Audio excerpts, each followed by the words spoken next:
ஆயிரம் சமையல். இன்றைக்கி நம்ம பார்க்க போகிற ரெசிபி கொள்ளு பயிரில் இட்லி பொடி செய்கிறதாங்க. கொள்ளு நீங்கள் ரெகுலராக எடுத்துகிட்டு வந்தீங்கன்னா உடல் தசைகள்லாம் நல்லா வலுவாகுங்க. அதே மாதிரி வெயிட் லாஸுக்கும் ரொம்ப யூஸ்ஃபுல்லாக இருக்கும். இப்போ எப்படி செய்யலாங்கிறத பார்க்கலாம். வாங்க வீடியோக்குள்ளே போகலாம்.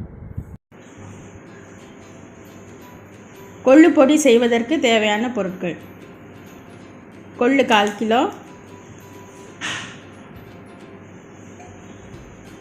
தனியா 50 கிராம், கருவேப்பிலை ஒரு கைப்பிடி அளவு, வரமிளகாய் ஒரு 20,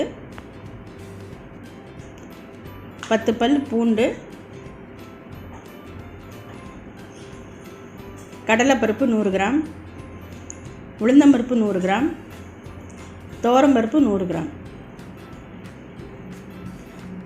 புளி ஒரு நெல்லிக்காய் சைஸ் அளவு, 1 ஸ்பூன் பெருங்காயம், 1 ஸ்பூன் மிளகு. வாங்க பொடி எப்படி செய்யலாங்கிறத பார்க்கலாம். அடுப்பத்தை வச்சு கடாய் வச்சுக்கலாம்.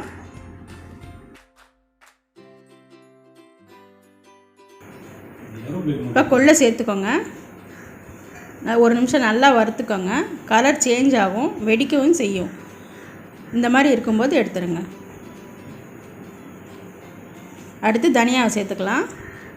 இதையும் 1 நிமிஷம் நல்லா வறுத்துக்கோங்க. லைட் ப்ரௌன் ஆகும், அப்போ எடுத்தால் போதும். அடுத்து துவரம்பருப்பு கோல்டன் ப்ரௌன் வர வரைக்கும் நல்லா வறுத்துக்கோங்க. இந்த மாதிரி இருந்தால் போதும்.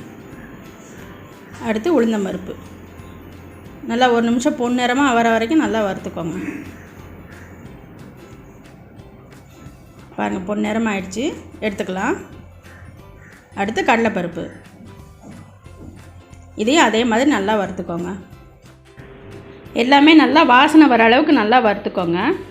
இப்போ இதையும் எடுத்துக்கலாம். அடுத்து மிளகு நல்லா வெடிக்குங்க, வெடிக்கிற வரைக்கும் நல்லா வறுத்துக்கோங்க.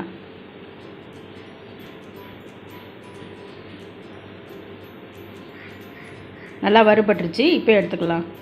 அடுத்து காஞ்ச மிளகாய் போட்டுக்கோங்க. நல்லா பொன்னிறமாக வறுத்துக்கோங்க, ரொம்ப தீய வேண்டாம். எல்லாமே கொஞ்சம் மீடியம் ஃப்ளேம்லேயே வச்சுக்கோங்க. இப்போ கருவேப்பிலையே நல்லா மொறுமொறுன்னு வறுத்துக்கலாம்.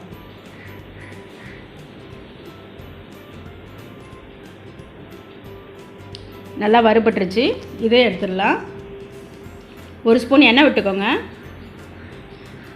இந்த பூண்டை நல்லா தட்டி வச்சுக்கோங்க. தட்டி போட்டால் தான் சீக்கிரமாக வறுபடும். நல்லா ப்ரௌன் கலராக வர வரைக்கும் வறுத்துக்கோங்க. பாருங்கள், இந்த அளவுக்கு இருக்கணும். அதே எண்ணெயிலே புளியையும் சேர்த்துக்கோங்க. புளியை வறுக்கிறதுனால சீக்கிரமாக மிக்சியில் அரைப்பட்டுரும். இந்த பொடிக்கு தேவையான உப்பையும் சேர்த்து அதில் வறுத்துருங்க.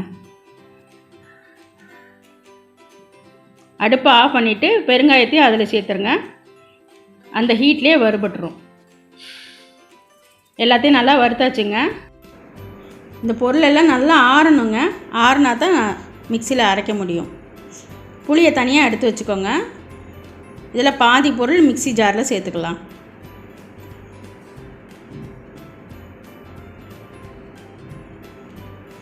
நல்லா கொஞ்சம் குறைன்னு அரைச்சி எடுத்துக்கோங்க. இந்த பொடி சின்னவங்கள்லேருந்து பெரியவங்க வரைக்கும் எல்லோரும் சாப்பிட்லங்க. எவ்வளோ வேணாலும் எடுத்துக்கலாம். நல்லா அரைப்பட்டுருச்சு.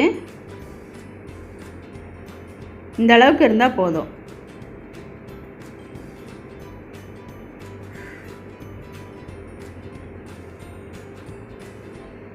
இப்போ புளியை சேர்த்துக்கலாம்.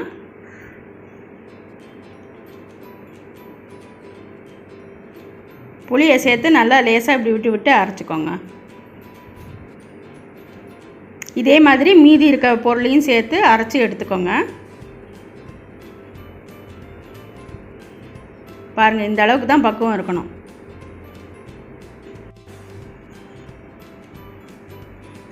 இப்போ கொள்ளு பொடி ரெடி. இந்த ரெசிபி பிடிச்சிருந்ததுன்னா லைக் பண்ணுங்கள், ஷேர் பண்ணுங்கள், கமெண்ட் பண்ணுங்கள் அண்ட் சப்ஸ்கிரைப் பண்ணுங்கள். கூடவே பெல் பட்டனை அழுத்துங்க. தேங்க்யூ.